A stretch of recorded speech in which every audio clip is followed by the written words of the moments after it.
shoulder shake. Throws. That's going to be caught by Ferguson. Touchdown. No free ads, YouTube. Had that play ready to go in this advertisements. Get out of here. Dak Prescott to Jake Ferguson, who is Jamaal Adams' daddy and also kind of Quandre Diggs' daddy. This is interesting to see. Daily Sports Podcast News Network 6 Gambling. Cowboys win. Here's the highlights. Back up. Jake Ferguson. Watch him stare down Jamaal Adams, who got in his face earlier. Well, he's like, "What's up? Is that you?" And Jamaal was like, "Nah, man. I don't want me, man. I don't know." And Seattle loses 38-35 in a game that did not have a punt, which is sick. You love to see it. Let's go. We'll talk about football in a minute. Let's talk about hockey. Something electrifying happened about 2 weeks ago in a minor league or somewhere else. It was a goalie goal. And then last night in the National Hockey League, with an empty net, the Pittsburgh Penguins lead the Tampa Bay Lightning 3-2 to set the scene. The extra attacker comes on. Here's Jarry with an empty net. Score!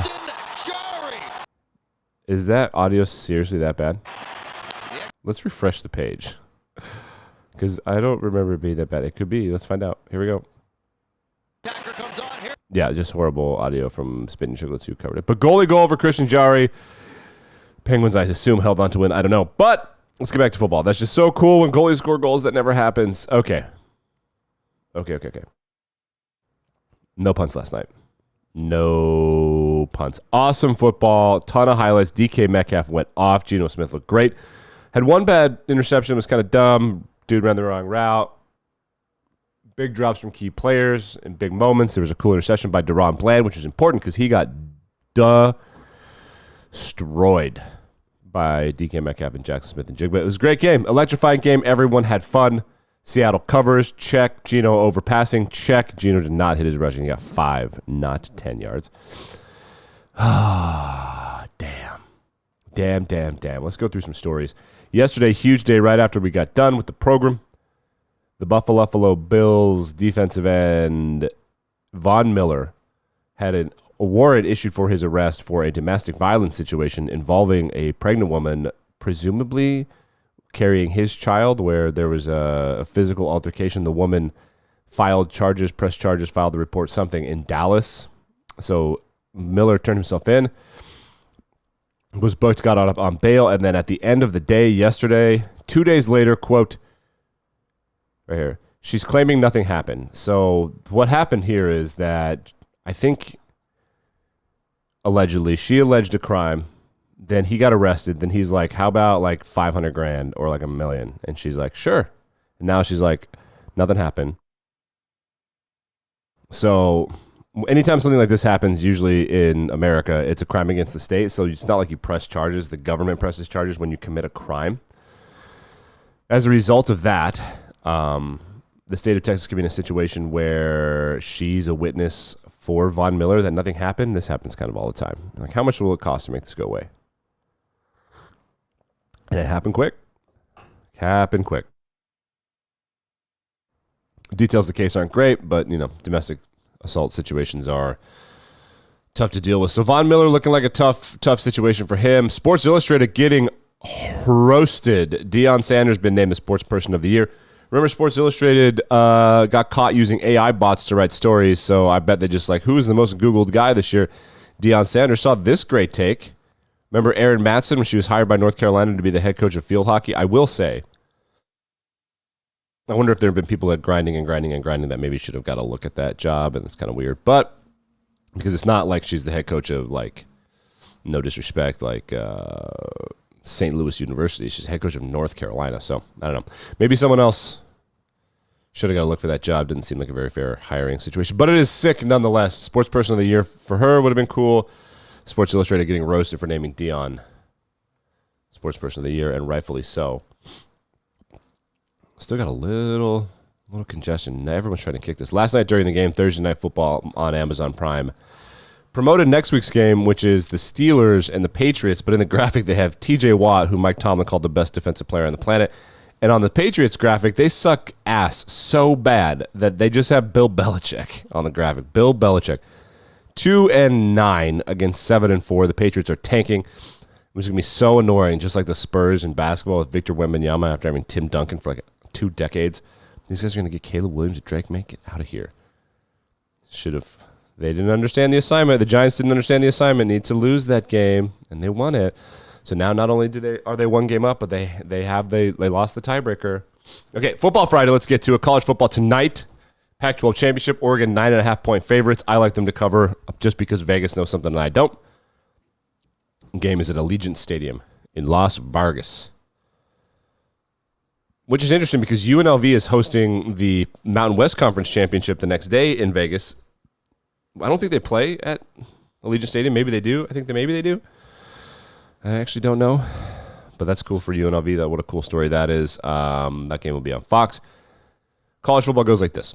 Noon is Big 12 on Saturday, and then afternoon is Alabama, Georgia, and then at nighttime is the ones that you can ignore, which is Michigan and Iowa, where Michigan will beat Iowa. They're favored by 21.5. It's not enough. Bet on Michigan. They're gonna be by 40. And Louisville, Florida State. Louisville might be Florida State. I don't think so. After being the best conference in college football this year, if Oregon beats Washington and then the undefeateds continue to win, it's unlikely that the Pac-12 is going to get a team in, depending on the situation. But maybe if Oregon beats Washington, they each have a loss, and you never know what can happen. But if Alabama beats Georgia, then what are we looking at? We could be looking at chaos. It would be annoying to me if that were the situation. Here, I'll show you the schedule. I should just use youtube.com. Look at my hair. Should I take better care of myself? Maybe. I don't know that this is the appropriate time to talk about that, though. Okay.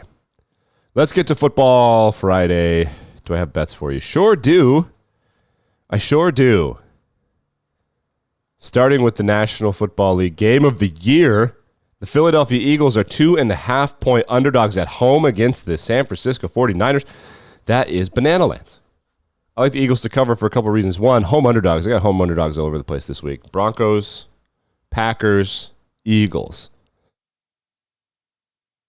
Other home underdogs include the Patriots and the Saints against the Chargers and the Lions, respectively. Let's talk about the Eagles all offseason. Remember last year, Brock Purdy broke his arm, or screwed up his elbow, and then the Niners put in a backup quarterback, and then that guy got hurt, so they got to put Brock Purdy in, but they couldn't throw. It was just like a humiliation of an NFC Championship game. In the offseason, a bunch of Niners, particularly Deebo Samuel, have been talking shit that if Brock Purdy had been healthy, they would have beat the Eagles easy. So you're like, all right, well, here's your chance. Then you think to yourself, wow, Eagles have a lot on the line. Maybe they lose this game. It would be a productive loss because they could still lose this game and have a lot of space to get the number 1 seed. But Eagles home underdogs as the number 1 team in the NFL is wild to me. Secondly, and this is the real one, if the Niners start to lose this game, I think it's going to get into their heads because they have believed now for a calendar year that the reason that they didn't win the Super Bowl was a freak accident to Brock Purdy. First of all, it was not a freak accident. Brock Purdy is dipshit head coach. And by the way, Kyle Shanahan is a great head coach. He just sucks in big moments. And not kind of. Like, bet against him in big games. Always. He blocked the number 1 pass rusher in the NFL last year, like the sack leader, with a tight end, and not even lined up against him. He brought the tight end across the formation after the play started to attempt to block the sack leader in the NFL, who just dispersed of him like a high schooler and then obliterated the quarterback. And I believe it was a fumble. That was what genius Kyle Shanahan thought would work. He's like, you know what? This is a good play. Who cares what the defense does? Like, well, that's Hassan Reddick. He leads the NFL in sacks. Maybe like even a better tight end. Maybe like George Kittle tries to block him, lining up. So they believe that a freak accident, not a freak accident, an injury caused by dipshittery by the head coach ruined their season. But they believe that. So now they have an opportunity to go prove it. And if they start to not prove it, I think it's going to get in their heads like this entire time. Like, man, maybe we're just not as good. I think it's going to leak it because that's going to fuck up their worldview. And now we're in a situation, if the Niners lose this game, we're in a situation where they are once again behind Detroit, and Detroit has Detroit's not as good, not even close, but they have a much more winnable schedule than the Niners do. I mean, they have some good teams and bad teams left. I mean, they're all pros. So I like the Eagles. I like the Eagles to win this game, but I definitely like them to cover. Definitely like them to cover. So covering is, I think, minus 105. So that's fine. It's good odds. Why is the NFL over here on the website? It wants me to click on the PGA Tour? Get out of here, dude. What are we talking about? I don't want PGA Tour. So plus 126 to win outright. I think the Eagles are going to win. I think they're going to win comfortably. I think the Niners, because more now than ever, you can't. I don't read the newspaper. Like, it's not in the newspaper. People are bombarding you with this shit on your phone constantly. These players, it's going to get in their heads. I think. I like the Packers to cover against Kansas City plus 6. I think it's too many. Packers are coming on. Also, the Chiefs' offense is a thing, man. And the Packers' defense is factually better than the Chiefs' offense. Like, that's a fact. It's not a hot take. It's a fact. It is better. I like the Lions and Saints over 46.5. The Saints defense had some breakdowns the last couple of weeks. The Lions defense is the worst in the NFL over the last 5 weeks since Baltimore just straight up exposed them. The Lions are easy to figure out. Just throw every single play. Linebackers are bad, and their best linebacker, Alex Anzalone, is out for this game. The Saints have a bunch of corners and receivers out. I think that tight ends, Taysom Hill, if you can get some Taysom Hill and Sam Laporta bets, I would do that. Broncos are road underdogs. Excuse me. Let's take them off this. Who are the home dogs? Patriots, I kind of like them, but I really like the Eagles and the Packers as home underdogs. Those are my best bets for the weekend. Other interesting games. I think the Cardinals could piss off the Steelers. Tomlin as a home favorite is always weird, which is annoying of him. The Jets and the Falcons, that's going to be one of those games you watch just to see how bad it can get, which I enjoy. Tim Boyle starting for the Jets. Tim Boyle almost beat the Falcons a couple of years ago in Arthur Smith's first year when he was starting for the Lions and the worst team in the NFL, and they still almost beat the Falcons, which is crazy. The Dolphins, 10-point favorites-ish on the road. The Commies are 10-point home underdogs, huh? I would bet on them for my home underdog theme this week, but they are bad, and they traded their 2 best defensive players. Probably the Dolphins' defense does suck, though. What's the over, 49.5? That seems right. Fuck it. Over 49.5. That'll be fun. That's a high over, but I don't really care. Panthers at Bucks. Panthers might sneaky win this one. Bucks are weird. They're in a weird spot. Their coach is bad. It's a totally acceptable slate. You want to see a haphazard 3.5. The Rams are 3.5-point favorites at home against the Browns because the Browns are starting their third-string quarterback, P.J. Walker.